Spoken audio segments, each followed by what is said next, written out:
হাসিনা সরকারের পতনের পর থেকেই সংখ্যালঘু হিন্দু এবং বৌদ্ধদের নিশানা করেছে সে দেশের মৌলবাদীরা। অভিযোগ ঘিরে সরগরম গোটা বিশ্ব।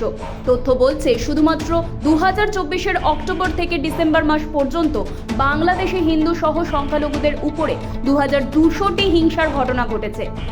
যদিও সেই দাবি খারিজ করেছে বাংলাদেশের অন্তর্বর্তীকালীন সরকার। সমাজ মাধ্যমে দেখা গিয়েছে বাংলাদেশের মৌলবাদীরা বারবার ভারতের বিরুদ্ধে উস্কানিমূলক বক্তব্য রাখছেন। এমনকি সে দেশের প্রাক্তন সেনাকর্মীরা হুমকি দিয়েছিলেন 4 দিনে কলকাতা দখল করে নেবেন। এমনকি বাংলা, বিহার, ওড়িশা দখলের হুমকি দিয়েছেন এক বিএনপি নেতা। এই আবহে ভারত বাংলাদেশ সীমান্তে উত্তেজনা। সীমান্তে কাঁটাতারের বেড়া দেওয়াকে কেন্দ্র করে উত্তেজনা শুরু হয়েছে। মালদা জেলার ভারত বাংলাদেশ সীমান্তে সুখদেবপুর এলাকায় কাঁটাতারের বেড়া দেওয়াকে কেন্দ্র করে সোমবার বিকেলে ব্যাপক উত্তেজনা সৃষ্টি হয়।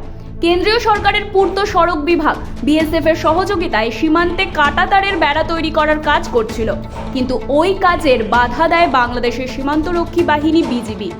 ইতিমধ্যেই ওই ঘটনার একটি ছবি সোশ্যাল মিডিয়ায় ভাইরাল হয়েছে, যদিও সত্যতা যাচাই করেনি আরভেনাম নিউজ।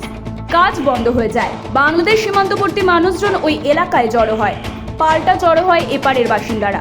ঘটনার খবর পেয়ে কালিয়াচক 3 নম্বর ব্লকের লোকজন ঘটনাস্থলে পৌঁছয়। সরকারি নির্দেশ অনুযায়ী তার কাটাবিহীন উন্মুক্ত স্থানে বেড়া দেবার কাজ চলছে। প্রশাসন সূত্রে খবর, ওই এলাকায় যেখানে বেড়া দেওয়ার কাজ হচ্ছিল তা বাংলাদেশের অভ্যন্তরে বলে দাবি করে বিজিবি। মঙ্গলবার সকালে দুপক্ষের মধ্যে আরও এক দফা আলোচনা হয়। সীমান্তের যে এলাকায় বেড়া দেওয়া হচ্ছে তা ভারতের অংশ বলে বিজিবিকে বুঝিয়ে দেওয়া হয়। এরপর এর কাজ শুরু হয়েছে বলে দাবি প্রশাসনের।